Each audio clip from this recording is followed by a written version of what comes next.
Welcome to the headlines. I'm Helen, Liao. Thank you for joining us. Philippine Tzu Chi volunteers hold a rice distribution in the slum area of Navotas City. We visit a youth vocational training center in Taiwan to see how the government is helping young people find a job. And we investigate why the reason Indonesian smog has developed into the worst environmental crisis in 16 years. In the Philippines, Tzu Chi volunteers held a rice distribution in the slums of Navotas City. As most of the families in this area can barely make ends meet, children are often forced to discontinue their education. Thanks to rice distribution, some 500 families don't have to go to sleep on empty stomachs anymore. In spite of her long-term knee pain, Nina Liao has no money to see a doctor. This 20-kilogram bag of rice from Tzu Chi will feed her family of 8 for many days. This is a great help for my family because my husband's salary cannot cover our daily expenses. These are tears of joy. Thank you so much for all the help. God bless you. For those living in the slums of Navotas City, it is a blessing to have the ability to make ends meet. Care recipient Emelita Cordova's family goes to sleep on empty stomachs many nights. My husband doesn't make a lot of money, only about $4 a day. My children had to quit school so we could have money to purchase food.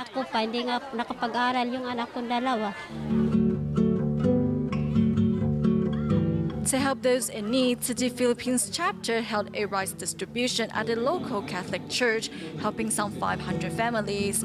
Tzu Chi volunteers' gestures tell us that there is no boundary between race or faith. This is a great example of humanitarian caring. We should help each other if needed. On stage, former Tzu Chi care recipient Teodoro Granada, who is now a Tzu Chi volunteer, says Tzu Chi has inspired him to become a giver.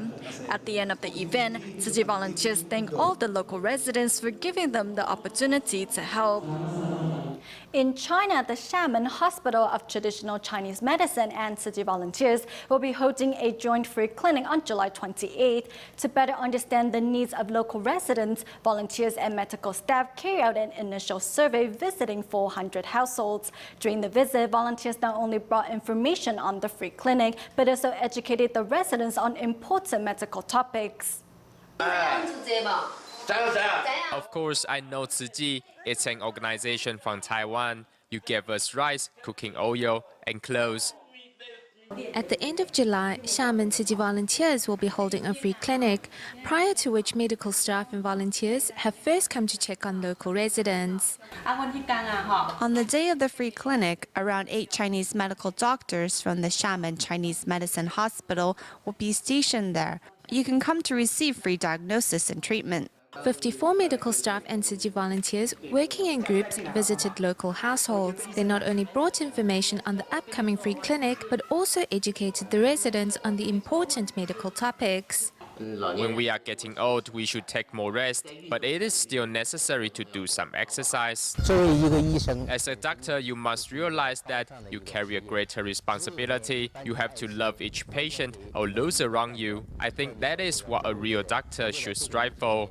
Prior to the upcoming clinic, the survey teams met many senior residents who suffer from chronic disease. Seeing most of them lack a good understanding of their meds, the staff vowed to do their best to educate them on related health topics. We have to visit patients regularly so that we can better follow up on their condition. We have to not only tend to their body, but also calm their mind. Giving them comprehensive care is a better way to safeguard their health. From now on, I will work harder in spreading Tzu Chi's spirit to more people and bring more and more medical staff who share the same ideals to join in Tzu Chi's cause.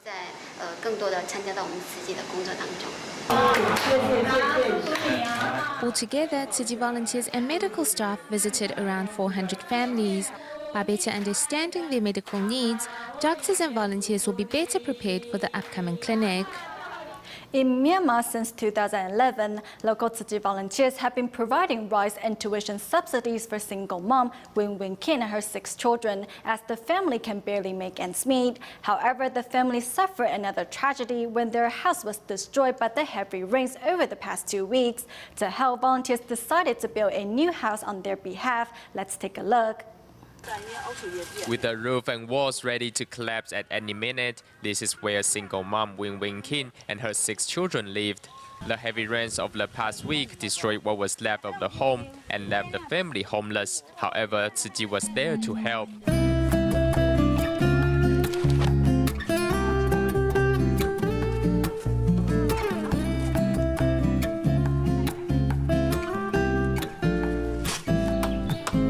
After picking out sturdy building materials, carpenters get to work building a new house that will be big enough to comfortably house Wing Wing Kin's large family. Inspired by the job, the carpenters work on despite the heavy rains. When my children found out the volunteers are building us a new house, they were so happy and constantly asking when the new house will be ready. After 7 days, the house is ready for the family to move into. To celebrate the day, volunteers arrive with rice as a housewarming gift. We saw the new house all the way from the road. I was so happy to see that and happy for the children's sake, as they now have a more comfortable place to live. I saw how excited they were.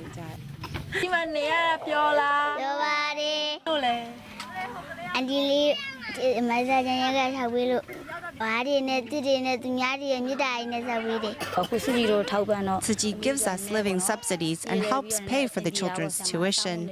So now, as a family, we are doing much better. Thanks to the care of Tzu Chi, this family no longer lives in isolation or despondency. They are now all smiles and look to a brighter future in the days ahead.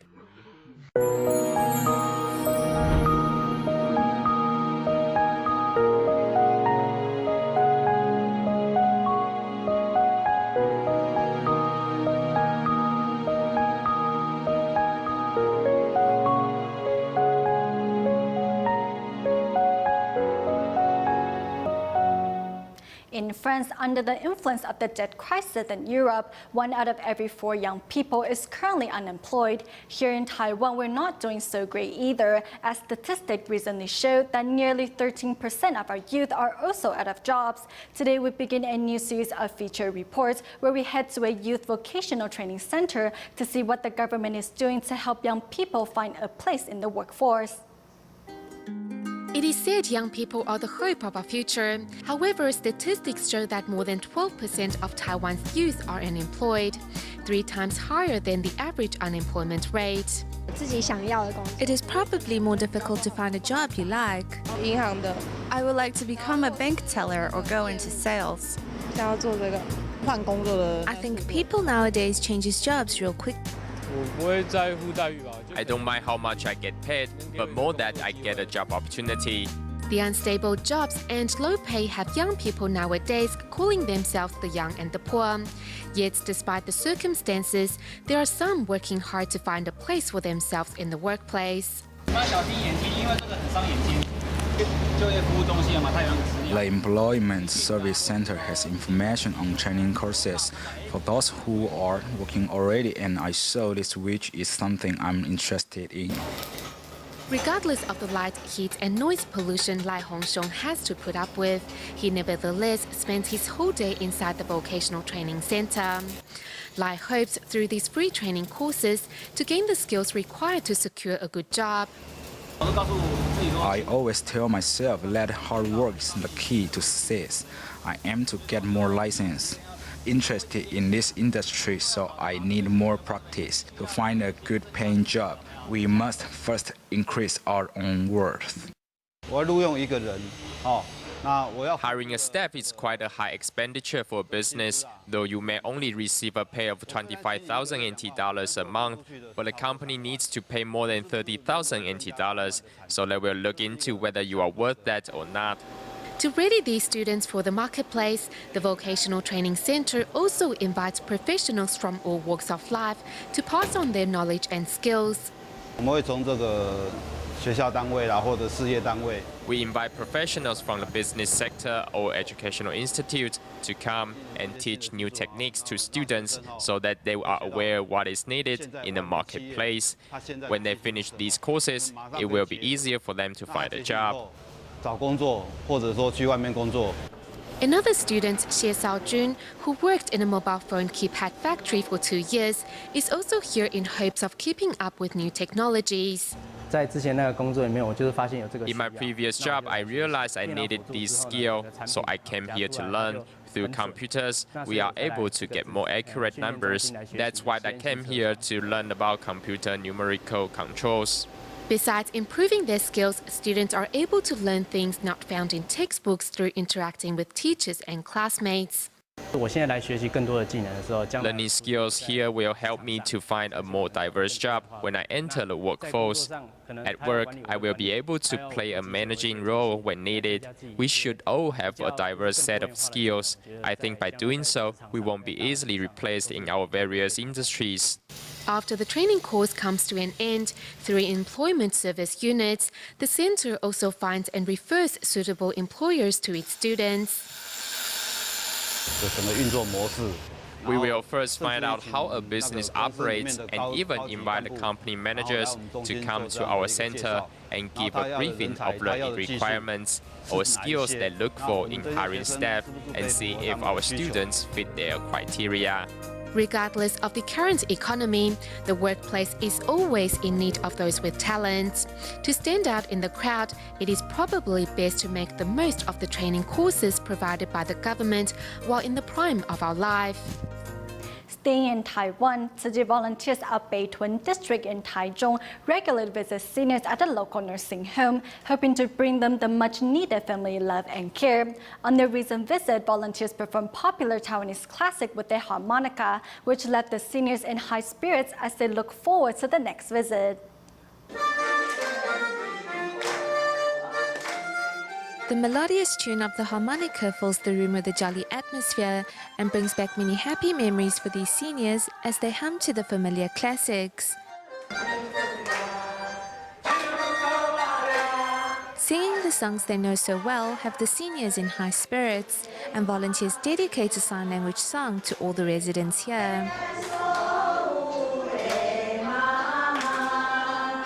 These seniors never ask for much, just companionship. The smiles hanging on the elders' face is the most precious reward for the volunteers.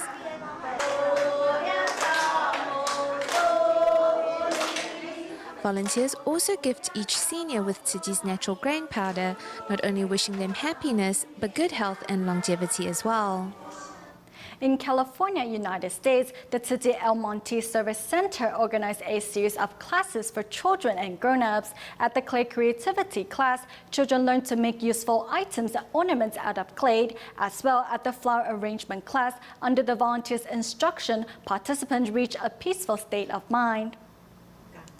Thank you, Buddha. Thank you, Mother Earth. And thank you, Father and Mother. When you are saying words of appreciation, you cannot simply say these words, but you have to bear those subjects in mind. Be sincere and genuine, and you will reach a peaceful state of mind. At the Tzu Chi El Monte Service Center, California, the first lesson of flower arrangement class is how to calm your heart. Facing your families, you should not take anything for granted. Instead, you should treat your family members with love and be grateful for them. In today's class, Tzu Chi volunteers teach the participants how to improve their family relationships through flower arrangement. Master Zhen Yan often says women in modern society play an important role in their families. They are crucial in maintaining the marriage bond. So today, I integrated the topic of family into the flower arrangement class.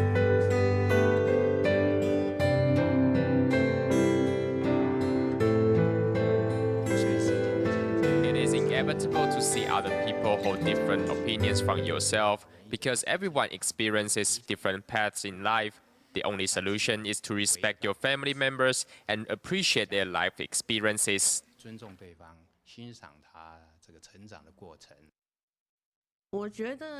After I joined this flower arrangement class, I become more flexible, and my family relationship improved as a result. Now I am more peaceful and rarely have any arguments with my husband. I am more settled. Through flower arrangement, participants learn to be tender in their relationships. Meanwhile, in the clay class, children showed off their creativity as they made clay ornaments and enjoyed a day of fun.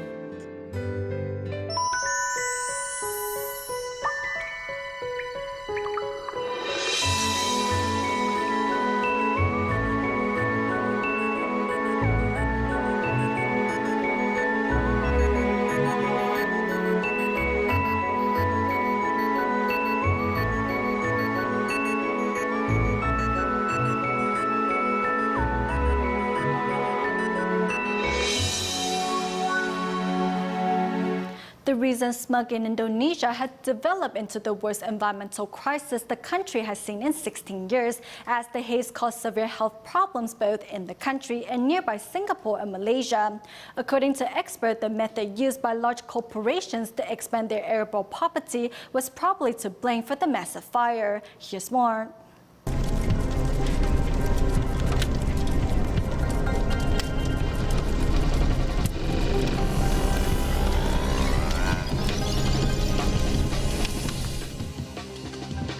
"16 years later, what is known as the Asian brown cloud has returned to Southeast Asia.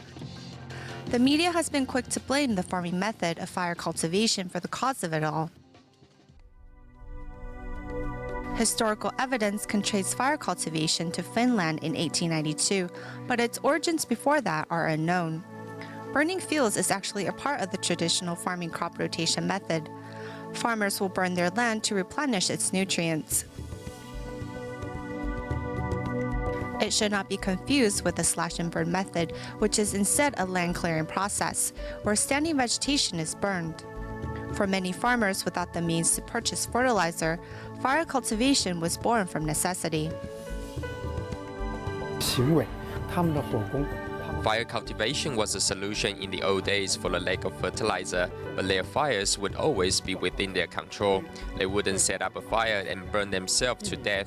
So the idea that the smog in Indonesia was caused by this farming method is really questionable, as fire cultivations are normally containable. According to the United Nations report in 2002, the cause of the Asian brown cloud stems from the use of fossil fuel, cooking on dung or wood fires, and coal-fired power plants. One is the speed at which we are populating the planet. The other is our insatiable desires. The massive Indonesia fire in June burned up 470 square kilometers of forest.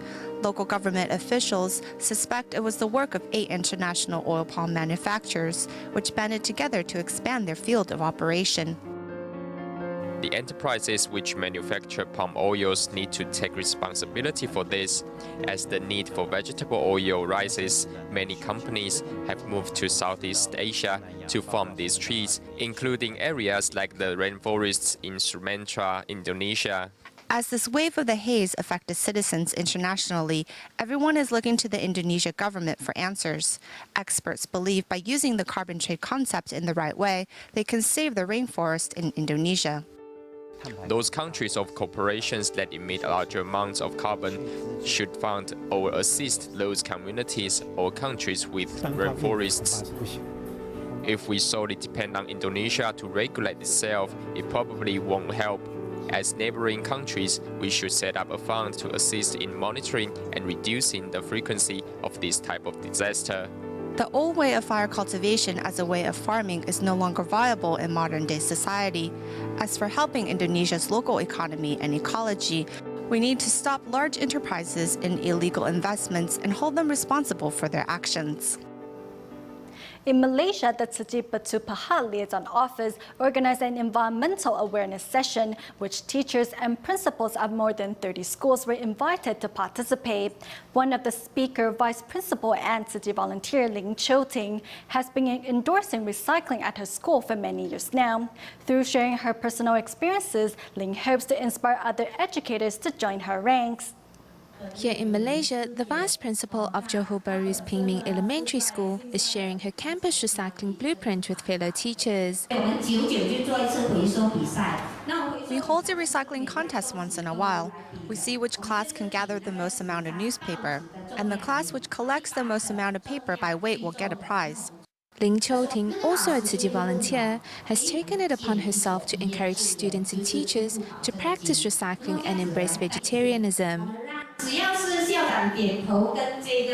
When our principal agreed to this cause, we began to promote meatless diets as a way to save our planet. And now our students are used to occasionally eating vegetarian meals. This event, organized by Tzu Chi's Batu Pahat Liaison Office, proved to be a rewarding experience for teachers and principals alike. 刚才听了这个环保的这个短片。 We learned from our video clip that recycling is indeed very important, as we need to save our planet. Our plan is to next promote the concept of recycling to our students and perhaps attend recycling fairs to raise their awareness on the effects of recycling. The act to save our planet starts with education. Volunteers hope that one day recycling and environmental awareness may find its way onto every school campus. As it is the summer holidays here in Taiwan, teachers and parents have come up with various ideas to make the summer break a meaningful and fulfilling one for children. In Wenshan district of Taipei City, a kindergarten teacher arranged a visit to Tzu Chi Xingdian Environmental Education Center, where students practiced sorting recyclables and took the experience home with them. Knowing that the first step to environmental protection begins with reducing their carbon footprint, students travel to the recycling station on foot, already sweating before their work even begins. They nevertheless look forward to what the day has in store for them.